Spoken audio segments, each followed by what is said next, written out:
My name is Whitney Moore. I'm 37. I used to wear the trident of a U.S. Navy SEAL. That means something to some people. To others, it means nothing at all. Especially not to my brother. Friday night family dinner at a steakhouse that used to be a gas station. They turned the old garage into a bar, hung Edison bulbs from the rafters, served dry-aged beef on wooden slabs. A place where men like my brother Michael feel important. Ordering Rare Plus and sipping $70 Cabernet. I wore a navy blue button-down, sleeves rolled, collar high, no makeup, hair tied back. I didn't come to impress anyone. I came because Mom called me twice and left a message that said, "Just show up for once. Don't make this a statement." Michael was already loud before the appetizers arrived. Loud and a little red from the wine. 3 of his friends flanked him, Steve, Kyle, and Brent. All cufflinks and fake laughs. The kind of men who spend more on gym memberships than books. I didn't speak much. That alone made me interesting to them, or threatening. I couldn't tell the difference anymore. When the steak landed in front of Michael, he raised his knife and said, "You know what's crazy? My baby sister here, Whitney, she joined the Navy, did all the hard stuff, and then quit. Just quit." He smiled at me. Not the warm kind. The kind that slices. "She's just a Navy dropout," he said, dragging the knife through meat like it was a metaphor. The men laughed. Brent elbowed Kyle. Kyle shook his head. Steve muttered something about probably couldn't handle it. Their voices rolled over one another like golf carts on wet grass. None of them asked why I left. They didn't know the word integrity doesn't retire when your commission does. I kept my hands in my lap. Then she walked in. The waitress was young, barely 20, brown ponytail, nervous hands. She carried 2 plates to the booth behind us and tried to squeeze past Steve. He moved slightly, but not enough. As she passed, he reached around and grabbed her by the waist. "Hey now," he said, smiling up at her. "You move that fast, you'll knock over a man's drink." She stiffened, tried to step back. He didn't let go. Michael chuckled. Brent leaned in, whispering something to Kyle, who chuckled back. A private show. I stood up. No words, just movement. Steve didn't see me coming. I stepped behind him, slid my left arm under his and across his chest, pulled his wrist off her waist, and locked it with mine. He tried to resist. I rotated, dipped my shoulder, and flipped him hard onto the tile. A sound like a dropped sack of wet laundry followed. Brent lunged from across the table. I turned, sidestepped, caught his jacket as he passed, and used his momentum to redirect him into a wooden chair. It splintered. He hit the ground, winded. Kyle hesitated. I met his eyes. He tried to push past me, maybe run. I pivoted, hooked his leg, and sent him sprawling beside Steve. 15 seconds. That's all it took. Steve, Brent, and Kyle groaning on the floor, still breathing but not interested in getting up. My brother's fork hovered inches from his mouth. His eyes didn't move from me. He wasn't chewing. He wasn't blinking. He looked like a man who'd walked confidently into a room, only to realize he had no idea who he was sitting with. And the steak, it was getting cold. Michael scanned the room. First the bar, then the booths, then the waitress, who had stepped back and now stood gripping her apron. She wasn't crying, but she was close. He looked for someone, anyone. A smirk, a nod, a shoulder shrug that said, "Yeah, she overreacted." He found nothing. A woman 2 tables over pulled her daughter closer. An older couple across the aisle gave me a subtle nod. Not approval. Something quieter. Respect. Maybe relief. The manager came running. A man in his 40s with thinning hair and a tie too tight. What the hell happened here? The waitress stepped forward before I could answer. He grabbed me, she said, pointing at Steve, still on the floor. She helped. I didn't move. My heart was beating fast but not out of rhythm. My hands steady, my back straight. Then came the phones. I heard the beeps first, then the lenses. People filming, whispering. The moment was turning into something else now. Steve tried to sit up. You're crazy, he said, rubbing his shoulder. We were just talking to her. Brent groaned something incoherent. Kyle sat up and said, we should call the police. She assaulted us. I turned toward them. I acted to prevent assault, I said clearly. And I didn't use more force than necessary. A couple people clapped, not many. Just enough for Michael's face to freeze. The police arrived within minutes. 2 patrol officers, one young and unsure, the other older and watchful. They looked at the scene, then at me, then at the waitress. She grabbed him and threw him down, Kyle said quickly. It was insane. The older officer raised an eyebrow. And why did she do that? Steve opened his mouth. The waitress interrupted. He grabbed me. Touched me where I didn't want to be touched. She saw it. Everyone saw it. The officer turned to me. Ma'am, are you military? I was, I said. Navy Special Warfare. SEAL. His eyes flickered, but he didn't comment. Brent tried one last time. This is overkill. We were joking around. She could have killed us. She didn't, the officer said. The manager pulled up the security footage. I watched from a distance as he fast-forwarded, stopped, rewound, played it again, the exact moment Steve grabbed the girl. My approach. The takedowns. Efficient, controlled. The officer came back over. Looks like this was a textbook response. Michael still hadn't said a word. He was sitting up straight now, napkin folded perfectly in his lap like nothing had happened. When the officers asked who wanted to press charges, Steve hesitated. Let's just forget it. Cowardice often follows bravado. The waitress looked at me. Thank you, she said, voice barely audible. I didn't know what to do. You didn't have to, I replied. That's why I did. Michael finally spoke.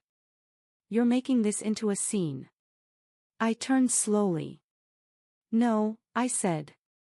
Steve made it into a scene. I ended it. He looked around again, and no one was on his side. Not anymore. My name is Whitney Moore.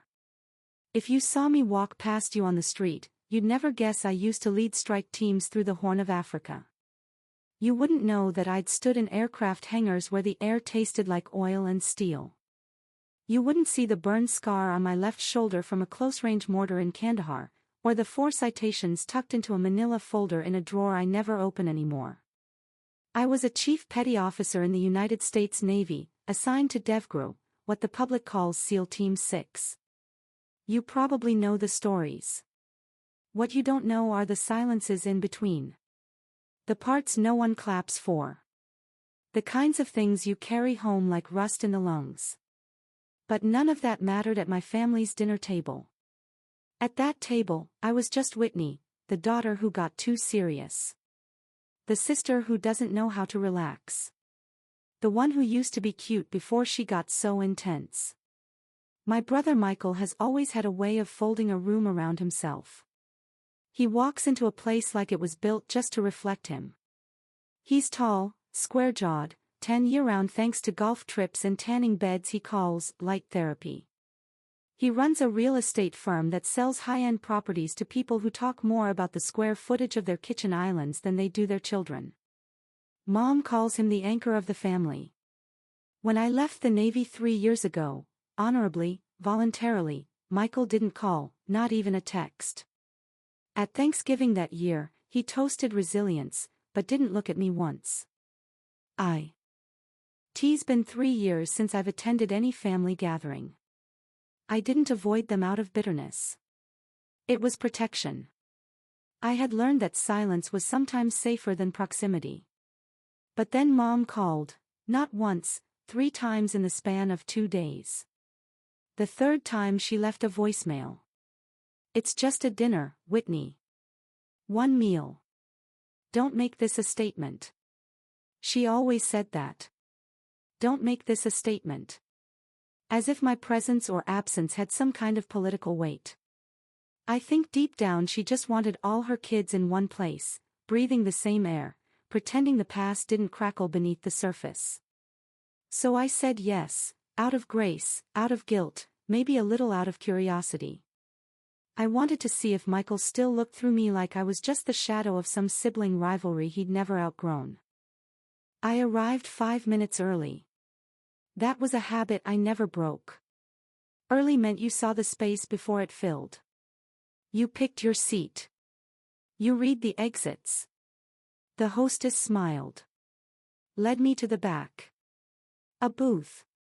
Leather cracked along the edges.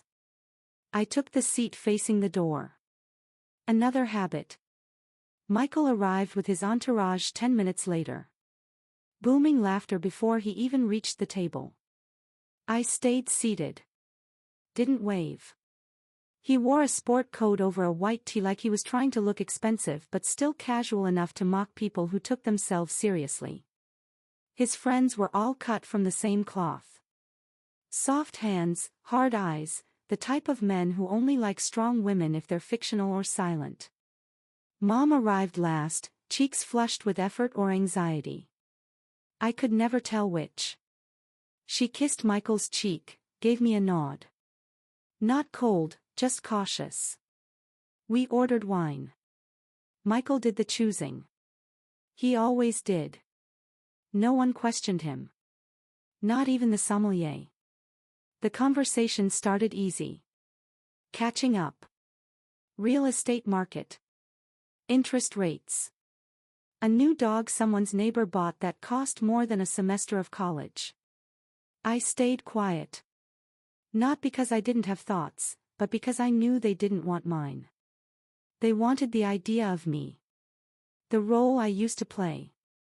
The quiet one.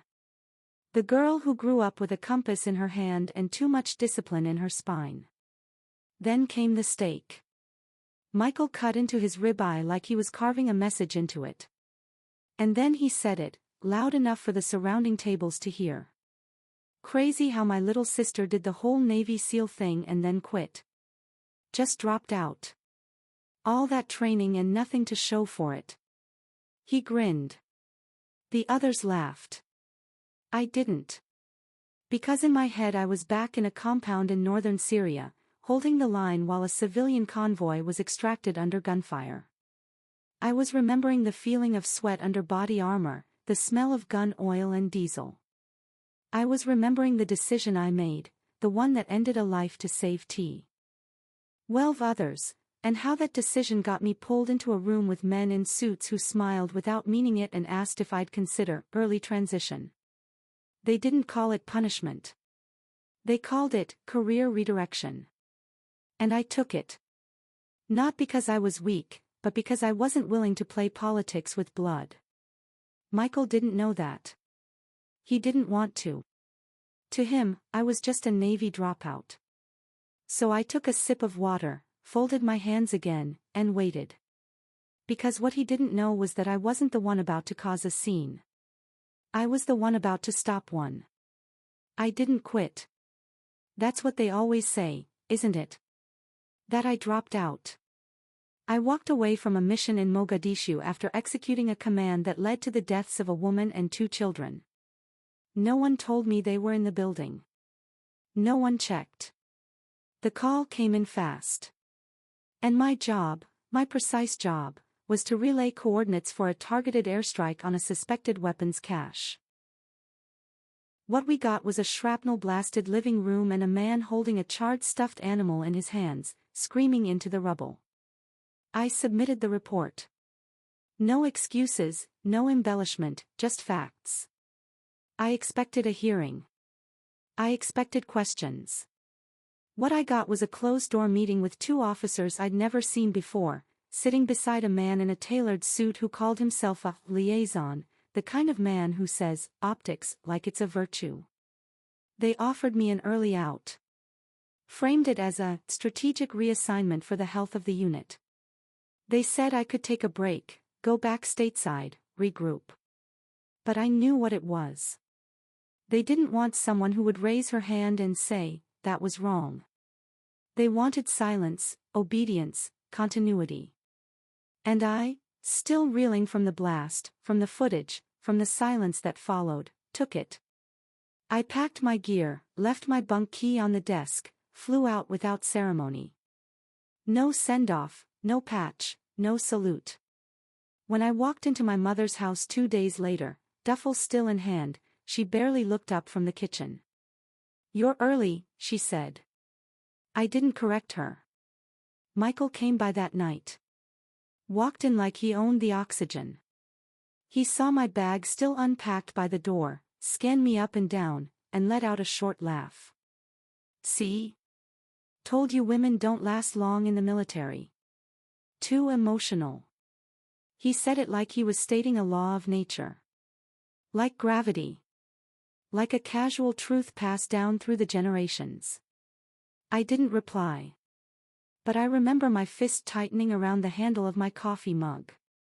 I remember the heat rising behind my ears. And I remember the precise moment I decided I would not explain myself to him. Ever. The military had taught me to act with purpose, not to justify my presence in a room. But family. Family had a way of demanding explanations you didn't owe them. Mom never asked what happened. She didn't press. She folded towels louder than usual. She told her bridge club I was taking a breather, and that Whitney's always been a little intense. I moved out within the month. Took a job in D.C. under a civilian defense contractor doing systems audits. It paid well. It was quiet. And nobody cared what I used to be. But inside me there was this thrum, like a low radio frequency no one else could hear, a sense that something had been left undone. Every time I heard a car backfire I thought of that airstrike. Every time I closed my eyes in a quiet room I saw a wall of dust rising in Mogadishu. Still, I stayed quiet. It was easier. Less disruptive. Less exhausting than correcting people like Michael who simplified my history down to quit. But silence, like anything else, builds pressure. I trained privately. Went running at night. Taught self-defense to women at a nonprofit downtown. No one knew who I had been. No one asked. Until that night at the steakhouse. Until I saw the waitress stiffen under Steve's grip. Until I saw no one else move. The Navy had taken many things from me: sleep, certainty, a simple view of right and wrong. But it had also given me clarity. You don't wait to see how bad it'll get. You intervene before it does. And in that moment, I realized something. They called me a dropout. But the truth? I had walked away from a war once. I wasn't about to walk away from another. Michael would never understand that. His world was built around easy wins, clean narratives, and knowing exactly where he stood in the social hierarchy. Mine was built in desert heat, under rotating blades, in missions no one would ever read about. Where you didn't need to be understood, you just needed to act. So when he mocked me at the table, flanked by his wine-drunk friends, I stayed silent. Not because I was weak, but because I knew silence could become a weapon. The kind that lands precisely when needed.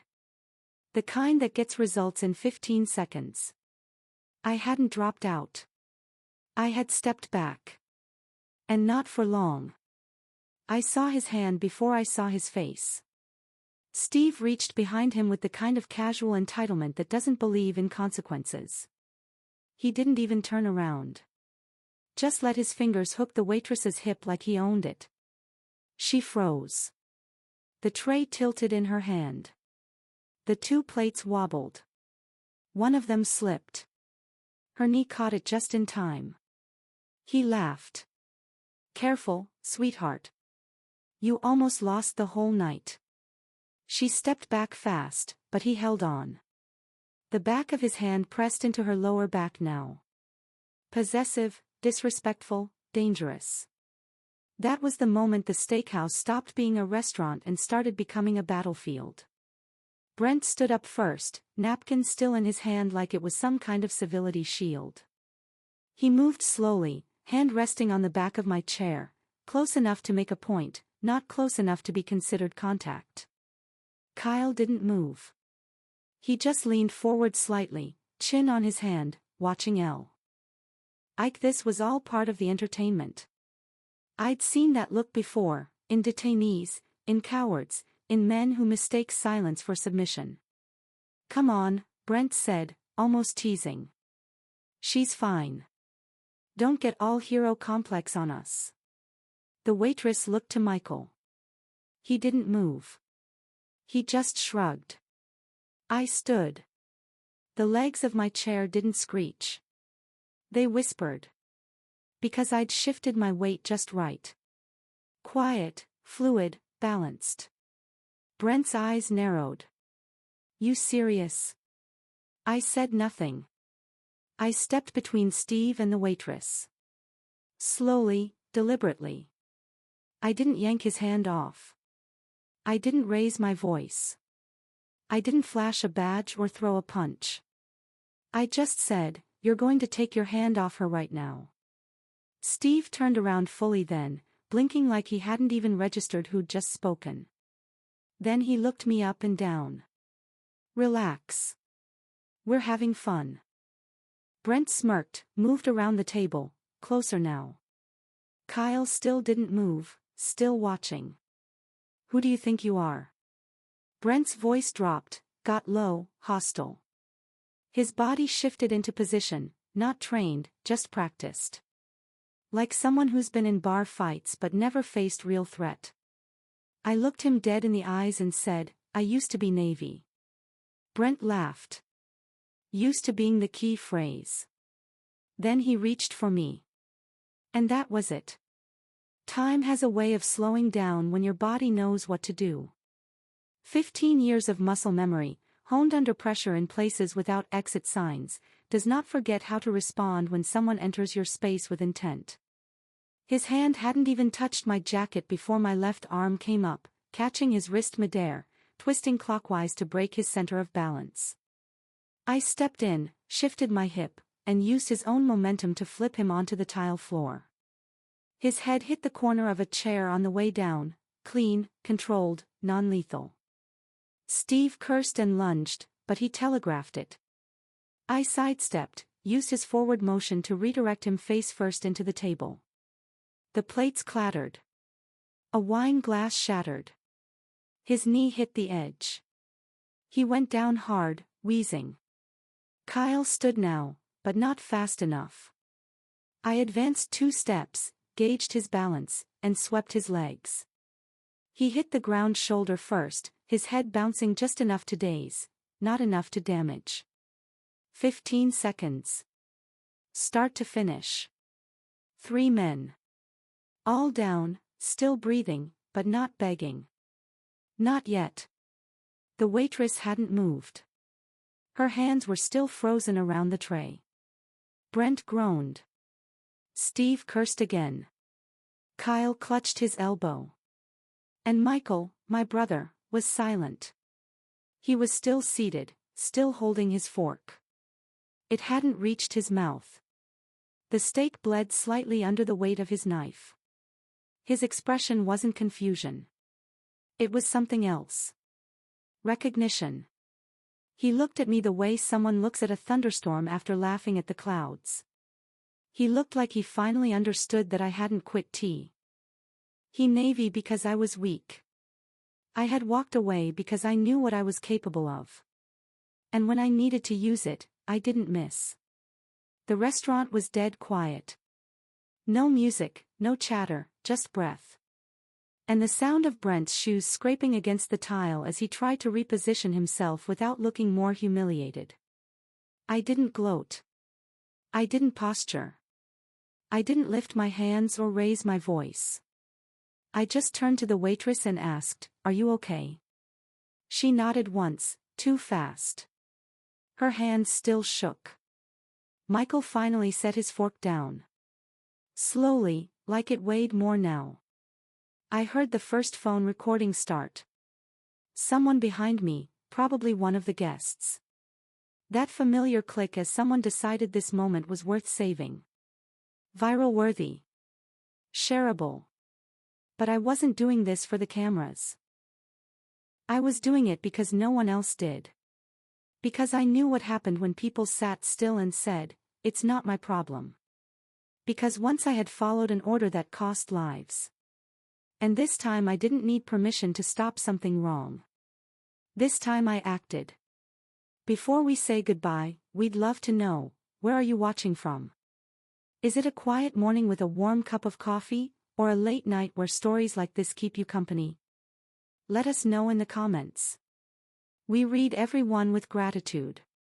And if this story touched your heart, please consider subscribing to The Final Watch.